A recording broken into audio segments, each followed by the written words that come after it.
শাকিব খান, অপু বিশ্বাস এবং শবনম বুবলী প্রায় বিভিন্ন কারণে আলোচনায় আসেন। সাধারণত তাদের ব্যক্তিগত জীবন, বিশেষ করে শাকিব খানের সাথে তাদের সম্পর্ক এবং তাদের সন্তানদের নিয়ে প্রায় বিতর্ক বা আলোচনা তৈরি হয়। এছাড়া তাদের সিনেমা মুক্তি এবং সামাজিক যোগাযোগের মাধ্যমে পোস্ট করা বিভিন্ন বিষয় নিয়েও তাদের মধ্যে আলোচনা হয়ে থাকে। মাঝে মাঝে এমনও দেখা যায় যে অপু বা বুবলী কেউই শাকিবকে নিয়ে কোনো পোস্ট করার কিছুক্ষণ পরেই অন্যজনও তার প্রতিক্রিয়া জানান।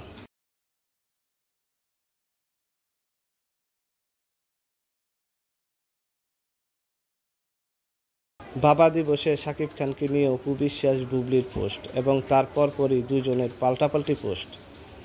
আসুন একটি জরিপ করা যাক। প্রিয় দর্শক, আপনারা শাকিব খানকে কার সাথে দেখতে চান? অপু বিশ্বাস নাকি বুবলী, নাকি দুজন একসাথে সংসার করুক শাকিব খানের সাথে? কমেন্ট করে জানান।